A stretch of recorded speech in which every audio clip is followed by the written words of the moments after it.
예, 안녕하세요. 오늘은 교육에 대해서 같이 한번 생각하고 좋은 해법을 모색하는 시간을 갖도록 하겠습니다. 예, 저는 오늘 문재인의 교육 정책 및 평가를 하고 그리고 우리 미래 세대를 위해서 무엇을 할 건지 이 부분을 오늘 발표하도록 하겠습니다. 저는 여러분들 아마 발표자가 궁금하실 것 같아서 저를 간단히 한번 소개를 드리겠습니다. 저는 현재 명지대학교 석좌 교수로 있는 김경이라고 합니다. 저는 뭐 서울 사대에서 우리 저 선생님 되기 위해서 시작을 했다가 이 사실은 이제 공무원을 한 30여 년을 했고 또 제가 이제 10여 년 동안에 대학에 가서 우리 교육 현장을 비판적인 시각에서 보는 그런 기회도 가졌습니다. 자, 우선은 여러분들한테 이제 우리가 문재인 정부가 그동안에 거의 4년 반 동안 집권을 했는데 교육을 한번 생각을 해보시고 여러분이 만약 선생님이라면 몇 점을 주실 건지 한번 제가 질문을 한번 던져볼게요. 여러분 아마 민주당의 그 대선 후자 이낙연 대표가 뭐 방송사에서 인터뷰할 때 문재인 정부 국정 운영을 몇 점 주겠느냐 했더니 기억하시는 분 있을 거예요. 70점이라고 얘기를 했거든요. 사실 교육은 국정 전반의 부분보다도 좀 점수가 낮은 편입니다. 여론조사에 나오는데 저는 저 개인적으로 한 C학점 정도 주고 싶어요. 또 C도 좀 마이너스 C학점. 그럼 왜 여러분들이 왜 C학점을 줬느냐 이걸 가지고 제가 13가지 이유를 들면 설명을 드리겠습니다. 제 발표 순서는 아까 얘기했지만 문재인 정부 교육정책을 한번 진단을 해보고요. 그 진단을 토대로 해가지고 차세대에 우리가 해야 될 정책의 주요 과제 이슈가 뭔지 이걸 한번 발표를 드리겠습니다. 첫째 우리가 생각할 게 학력 붕괴 문제입니다. 아주 굉장히 심각해요. 여러분들 이게 기초학력 미달자라고 하는 얘기를 많이 들어보셨을 때 기초학력 미달자는 뭐냐면요. 20점이에요. 100점 만점에. 애들 잠자고 수포자, 영포자 얘기하는 얘들이거든요. 얘들이 현 정부 들어와서 지난 정부보다 2배, 3배 늘었습니다. 2배, 3배 늘었어요. 그거 왜 그러느냐? 아주 굉장히 중요한. 그럼 왜냐는 게 중요한 건데 여러분들 이 그림을 보면은 이게 특히 수학 같은 경우는 이게 중3, 고3 보면은 이제 13%. 여러분들 20점이라고 하는 게 오지선다이기 때문에 찍기만 해도 20점 맞거든요. 이게 그렇게 20점 못 맞는 애들이 이렇게 늘어난다는 거 왜 그럴까? 이 얘기를 이제 생각을 좀 여러분들 깊이 생각을 해보셔야 되는데 그러면 한국에서만 그런 거 아니야? 우리나라가 공부 잘한다고 여러분들 늘 그렇게 자랑을 하셨고 그렇게 여러분 기억하고 계시겠지만은 OECD 국가에서 피사라는 얘기 많이 들어보셨을 거예요. 피사라는 그 성적 보면은 항상 우리나라가 상위에 랭크가 됩니다. 핀란드하고 한국이 맨날 얘기해서 칭찬받는 게 이건데 이게 과거와 달리 계속 성적이 떨어지고 있어요. 그래서 OECD 국가에서 한국을 성적 하락 국가로 분류를 합니다. 이거 참 부끄러운 얘기예요. 예, 그러니까 계속 성적이 떨어지고 있다. 떨어지고 있다. 그다음에 여러분 코로나 때문에 이거는 많은 분들이 얘기하는 거예요. 이 많은 분들이 이게 학력도 떨어지고 있고 특히 M자라고 그래가지고 중위권 학생이 없는 상위권하고 하위권, 특히 중위권이 쉬운 말로 하면 하위권으로 떨어지는 거죠. 이런 현상이 발생을 하고 있다. 그다음에 두 번째 사교육비가 문재인 정부 들어와서 최대 폭으로 올랐습니다. 여기 그림을 보시면은 옆에 보시면은 여기에 이 도표를 보시면 1인당 사교육비 보이시죠? 2007년부터 조사를 했는데 이게 문재인 정부 들어와서 1인당 사교육비, 참여율, 평균 개념 모든 게 다 올랐어요.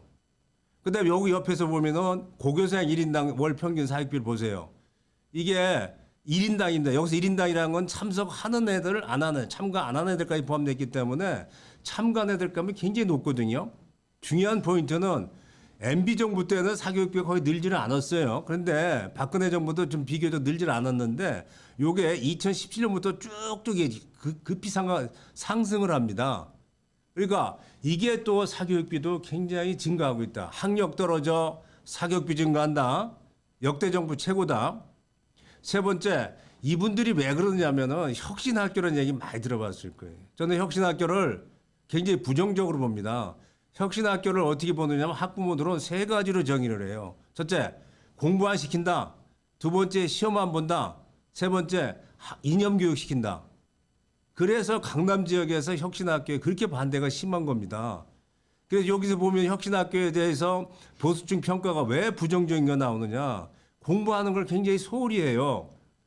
소홀히 한다고요. 그러니까 시험도 안 보죠. 숙제도 없죠. 애들 쉽게 말해 애들 기분 맞추는데 초점을 두다 보니까 애들은 행복할지 모르지만은 성적은 곤두박질 치고 있는 겁니다. 요 밑에 보시면은 혁신학교가 기초학력 미달 비율이 일반 학교보다 보통 2배 정도 많다고 그래요. 이런 것 때문에 이게 문재인 정부의 트레이드 마크가 혁신학교입니다. 혁신이라는 말 많이 쓰죠. 이게 공교육의 표준으로 삼았는데 이것도 쉽게 성과가 엉망이다 이렇게 얘기할 수 있고. 네 번째, 역사교과서 좌편형 역사교과서 문제 많이 여러분 들어봤을 거예요. 요 그림을 보시면 이게 보통 역사교과서가 당대의 대통령은 가급적이면 언급을 안 합니다. 근데 보면은 이게 역사교과서 8종인데 김정은이하고 문재인 대통령이 속히 판문점 협정 등등 해가지고 남북의 평화가 완전히 정착된 것처럼 과대 용비어천가처럼 너무 칭찬을 하고 있는 거예요. 이 부분 저식에 의해서 이게 역사교과서가 문재인 대통령이 와서 첫 번째 한 게 뭔지 아세요? 두 번째 대통령 지시가 역사교과서 국정화 폐지입니다. 첫째가 탈원전일 거예요 아마 제 기억으로. 두 번째가 역사 국정교과서 폐지했다고요. 근데 폐지를 해놓고 그러면은 균형되게 써야 될 거 아니겠습니까? 자기 중심으로 쉽게 얘기해서 이게 홍보물로 만들었다 이런 얘기를 많이 해요. 그거는 얘기 시간이 없기 때문에 어떤 내용이 그런지는 여러분들 잘 아실 것 같으니까 제가 생략을 하겠습니다. 그다음에 여러분들 자사고 외고 폐지 문제 이게 고교 학점제 이거를 또 현 정부에서 결정을 해놓고 다음 정부로 다 떠넘겼어요. 그 결정을 하지는 말든지. 근본적으로 자사고 외고는 왜 생겼느냐면요. 역사적으로 이건 평준화 보완책으로 생긴 겁니다. 제가 서울시 부교육감 할 때 2009년도 이 자사고 심사위원장을 했기 때문에 알아요. 예? 2009년 10년도에 24개를 해줬는데 그 당시 해진 이유가 간단해요. 평준화를 깰 수가 없기 때문에 평준화 보완책이다. 그래서 강북 지역에 많이 해줬습니다. 강북 지역에. 왜냐하면 강북 지역에 있는 학부모들이 늘 그 얘기예요. 전부 강남에 좋은 학교 몰려있다. 이게 강남에 좋은 학교 몰려있다는 게 쉽게 얘기해서 그거는 경제적인 차별이거든요. 그러면 강북에 좀 해줘야겠다. 그래서 대표적 여러분들 뭐 중앙고등학교, 신일고등학교, 동성고등학교 이런데 그렇게 해준 겁니다. 우선적으로. 근데 이거를 왜 폐지를 하느냐? 저는 이렇게 봐요. 잘 나가는 학교, 쉽게 얘기해서 앞서가는 학교를 이 사람들은 굉장히 미워하는 거예요. 그래서 자사고 외교를 폐지하는 겁니다. 네, 그래서 이것도 자기들이 당당하게 얘기를 해야 되는데 차기 정부를 밀었다. 그다음에 자사고 지정 추정 이시즌은 여기 그림에 나온 것처럼 이게 첫 번에는 지정을 해가지고 평가에서 지정 취소를 하려다가 이 소송에 다 졌어요. 다 지고 도저히 이거 안 될 것 같으니까 일괄적으로 자사고 외고를 근거를 없애버린 겁니다. 예. 뿌리채 뽑아버린 거예요. 예? 이게 그 다음에 자사고 10개 학교가 소송을 했는데 10개 학교가 다 이겼어요. 누구를 상대로? 이 교육감 상대하겠죠, 당연히. 상대해서 다 이겼다. 그 다음에 대학 입시 부분인데 여러분들 문재인 정부는 첫 번에 수시 학종을 확대하려고 하다가 여기서 보면은 조국 장관 후보자 문제 오늘 아마 정경심 교수가 그 자녀의 7개의 비리 그게 다 학종에서 나온 거거든요. 학종에 보면 학생부 종합전형에 보면 비교과 전형이라고 하는 게 있어요. 교과 전형은 여러분들이 이제 학교 내신 성적이고 비교과라고 하는 거는 학교의 외부 활동을 얘기하는 거예요. 여러분들 조민을 한번 생각해 보세요. 그때 SCI의 논문을 아마 일저자로 올렸다. 일저자는 굉장히 어려운 거거든요. 일저자로 올렸단 말이에요. 그 다음에 예컨대 서울대학교 인턴 조장, 동양대학교 표창장 이런 것이 많을수록 그 당시에는 비교과 활동에서 입학사정관한테 굉장히 유리했어요. 그렇기 때문에 그걸 소위 스펙 쌓기를 한 거라고. 이게 터지니까 안 되겠다. 국민들이 이거는 스펙 쌓는 거는 금수저 전형이다 이거죠. 금수저 전형. 예? 그래가지고 이분이 뭘 바뀌었냐면은 정시를 바꾼 겁니다. 정시. 이게 오락가락한 거예요. 원래는 자기 취지는 학생부 종합전형을 확대하는 거였는데 조국 사태가 발생하니 이거는 국민들이 원성을 사는 거예요. 야, 이거 안 되겠다. 이건 문제가 많다 하니까 정신 뭐냐면은 수능으로 보는 거거든요. 수능은 이런 게 없어요. 시험만 잘 보면 되니까. 국가시험이니까. 이렇게 해서 바꾼 겁니다. 이게 오락가락한 게 철학 없이. 그다음에 이제 요새 대학이 굉장히 어려워요. 대학이 거의 고사 위기에 와 있다 제가 얘기하는데 여러분들 대학의 등록금이 높다고 하는데 우리나라 등록금을 13년 동안 동결돼 있습니다. 그다음에 실질적인 물가 상승률 따지면은 마이너스예요, 사실은. 예? 그다음에 그래서 재정 적자 대학이 74%, 4개 중에 3개 대학은 마이너스의 적자. 기업으로 얘기하면 지금 이게 한계 기업이 와 있는 거예요, 지금. 이게 그 대학의 통제로 지금 대학은 고사 위기에 와 있다. 그다음에 여러분들 또 8번째 여러분들 이 통계 한번 보세요, 여러분들. 좀 저도 뭐 대학에 있었습니다만은 좀 부끄러운 현장이 있는데 초등등 교육은 돈이 넘쳐요. 국내 세금 쓰는데 그 결과가 나타나는 이 통계입니다. 대학은 여러분 알죠? 초등등은 국내 세금으로 교육과 들어가고 대학은 학생의 등록금으로 운영하는 게 원칙이잖아요. 그러다 보니까 1인당 교육비를 한번 보세요. 요 통계 잘 보이시는지 모르겠는데 요게 보면은 OECD에서 나온 거거든요. 요 맨 밑에 있는 게 만불. 요게 대학의 1인당 교육비예요. 맨 위에 14,000 이건 뭐냐면 고등학교예요. 이 거꾸로 됐어요. 이게 초, 중, 고 그다음에 대학이 위로 올라가야 되는데 대학이 맨 밑에 와가지고 초등학교보다 못한 대학생 1인당 교육비입니다. 이게 대학 교육이 잘 될 리가 있어요. 이게 선진국엔 이건 없는 거예요. OECD에서 유일한 이겁니다. 유일한 이거예요. 그러니까 대학을 여러분들 뭐라고 하지 마세요. 왜냐하면은 교육비가 적게 들어가니 좋은 교육이 될 수가 없는 거예요, 사실은.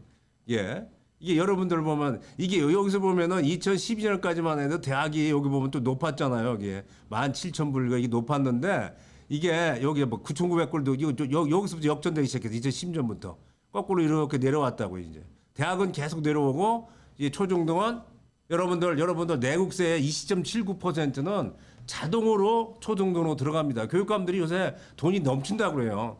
왜? 학생은 줄지만은. 그다음에 여러분들 초중등하고 대학의 1인당 학생 수를 한번 보세요. 요게 그림이 좀 잘 보이시는지 모르겠는데 도표 보면은 초등등은 여러분 뭐 교사 1인당입니다. 10명 많으면 14명이에요. 이거는 초등학교 14명이고 고등학교는 10명 수준까지 왔어요. 대학은 얼마예요? 4년제 대학이 23명이고 전문대학은 35명이에요. 교수 1인당 학생 수가. 이게 어디가 더 좋은 거예요, 어디가. 이것도 또 거꾸로 됐다고, 거꾸로 된 거예요, 이게. 여러분들, 그러니까 여러분들 학교 다닐 때 요걸 이제 2배로 곱하면 되거든요. 그러면 학급당 학생 수 몇 명이냐 하면은 고등학교니까 요거를 만약에 12명이 곱하기 2 하면 돼요. 요새 한 25명밖에 안 돼요. 여러분들 혹시 고등학교 다닐 때 옛날에 60명, 70명 기억하실 건데 그건 아주 옛날 얘기입니다. 요새 20명 내외예요, 고등학교가. 시골 가면 더 적고요. 서울에 많은 지역이 30명 내외고. 그만큼 많이 좋아졌어요. 대학은 안 그래요. 강의실 보면은 뭐 애들이 바글바글 하잖아요. 그만큼 이게 달라졌다. 그다음에 대학의 국제 경쟁력 여러분 많이 말씀을 하셨는데 IND하고 WEF, WEF는 이제 2017년도에 이제 바꿔서 이제 지표가 대학 기술자 수준으로 바뀌었지만 이게 좌우지간 요게 대상 국가적 기분 국가 경쟁력은 23인데 작년에 왜 대학 경쟁력은 48이냐 이거죠. 국가 경쟁이 뭐 더 좋아야 되지 않겠어요? 예? 그런 문제가 있다. 그다음에 직업계 고등학교 여러분 옛날에 이제 쉽게 실업계 고등학교, 직업계 고등학교로 얘기하는데요. 여기도 이게 그래프를 보세요. 이게 문재인 정부 들어와서 이게 취업률인데 파란색이 계속 떨어져서 29%까지 떨어졌어요. 이게 옛날에 여러분들 MB 정부 기억나실 거예요. 고졸 성공 시대 얘기했잖아요. 고졸. 고등학생이 성공하시를 만들겠다. MB가 당신도 이제 고졸 고등학교 직업계 나왔잖아요, 사실. 그래가지고 고대 들어가셔서. 근데 그거 해가지고 많이 올랐다고. 이게 실업계 고등학교는 얘들은 취업을 잘해야 되거든. 근데 계속 떨어지고 그 대신에 취업이 안 되니까 어디 가겠어요? 대학 가는 거지 뭐. 대학 가는 거라고. 그러니까 내가 얘기하는 건요. 이게는 통계로 얘기하는 겁니다. 팩트로 설명드리는 거예요. 성과를. 그다음에 이제 전교조 전성 시대인데 여러분들 전교 보시면은 자 누구냐 이게 전국의 시도교육감이 17개의 분이 계신데 14명이 전교조 출신이에요. 요게 요 그림이 잘 나와 있죠. 이게 제가 만든 게 아닙니다. 이 국민일보에 나온 거예요. 이게 전교조 네트워크가 돼가지고 우리나라의 초등등 업무는 전교조가 장악을 했어요. 문재인 정부가 노동의 날인가 아마 그 근로자의 날에 그 말씀하셨죠. 우리나라의 사회의 주류는 노동자다. 우리나라의 교육계 주류는 전교조다. 이렇게 대입해서 말씀하면 딱 맞아요. 그러니까 보세요. 여기에 대통령 직속에 국가교육회에 있어요. 이분도 전교조 초대 정책실장 출신이고 강민정 등등 다 전교조 아니면은 행사 못합니다. 다 전교조 일대 세대 출신들이 장악을 하고 있어요. 예, 장악을 하고 있다. 그러니까 지금 그래서 전교조 전성시대, 전교조 천하다 이렇게 봐도 정확히 맞습니다. 나 중요한 거는 성과를 내고 일을 교육이 좋아지면 저는 뭐라고 안 하겠는데 이게 좋아질 수가 없어요. 그다음에 국민 세금 펑펑 쏜다는 얘기는 보세요. 학생 수는 준호인데 도표 잘 보이시죠? 뭐예요? 이게 교육부 예산 중에 초등등 들어간 예산은 계속 늘고 있어요. 이게 거꾸로 됐단 말이에요. 이게 한쪽은 줄면은 이게 비슷하게 줄거나 아니면 정체되는 이게 되는. 이걸 보시면 이게 아주 더 잘 나오죠. 이 파란색이 초등등 이게 17개 시도의 교육청에 쓰는 돈이 이제 2019년도 결산으로 70조를 썼는데 학생 수 주는 거 봐요. 이게 굉장히 줄잖아요. 780만 2010년에 2019년도에 610만까지 떨어졌어요. 그런데 예산은 이때 41조에서 거의 몇 배나 오른 거예요? 거의 뭐 1.7배나 올랐잖아요. 그죠? 선생님도 줄었느냐? 안 줄었어요. 조금씩 늘고 있다고. 늘고 있다고. 여러분들 국민의 세금을 쓰기 때문에 초등등에 대해서 이게 정말로 여러분들은 생각을 해 주셔야 돼요. 이거. 우리가 그동안에 교육은 돈이 적다고 얘기를 많이 했는데 좋다. 돈은 쓰는데 제대로 써야 된다고. 제대로 써야 된다고. 또 돈을 쓰면 성과를 내줘야 되는데 성과가 안 내주니까 사교육비는 더 늘어나고 있고 국민들의 불만은 더 커지고 있다. 그다음에 이 정부가 이제 가장 역점 쓴 게 무상교육이에요. 여러분 고등학교 때까지 이제 돈 안 냅니다. 안 내요. 완전 무상교육. 여러분 학교 다닐 때 생각하지 마세요. 예? 여러분 학교 다닐 때 선생님이 야 등록금 내라 뭐 얘기했는데 학교 운영비도 없어요. 이제 육성회비, 기성회비도 없어요. 이제. 없어졌어요. 없어져가지고 얘들이 자랑하는 거예요. 현 정부가 야 우리가 국가가 책임을 졌다. 뭘? 교육비를 고등학교까지. 그다음에 무상급식 때문에 굉장히 시끄러웠는데 이제 완전히 무상급식도 다 완전히. 그러니까 초등학교에서 고등학교까지는 등록금 하나도 안 내, 교과서도 안 내.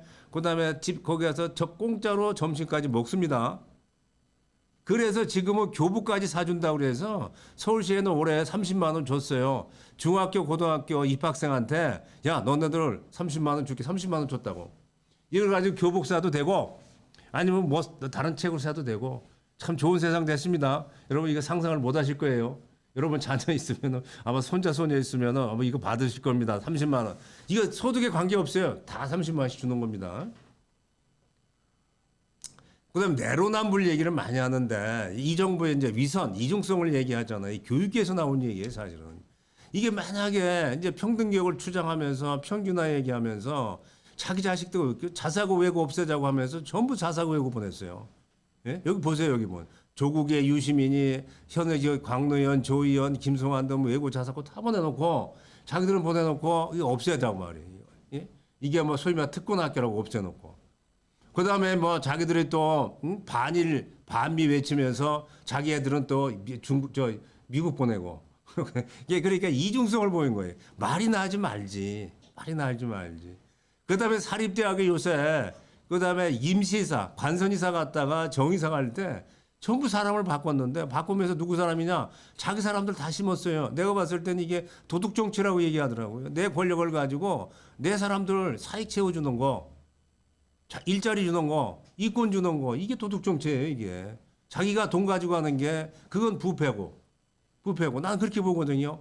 능력도 없는 사람한테 자리 주고 그다음에 일할 수 있는 역량도 안 되는데 일감 주는 거 이게 도둑 정치라고 저는 봐요. 이런 행태를 보이고 있지 않느냐. 그러면은 차세대 미래교육 아젠다가 이제 이거는 문재인 정부 지금까지 얘기한 거는 하나의 비판적인 관점에서 얘기하고 그럼 앞으로 과제는 뭐냐? 요건 좀 쉬었다가 예? 지금까지 내가 조금 많이 비판적으로 얘기했으니까 희망이 없어 보이잖아요. 그 차세대 미래 과제는 요번에 희망을 갖고 한번 다 같이 고민하는 시간을 갖겠습니다. 좀 쉬었다 하겠습니다. 감사합니다.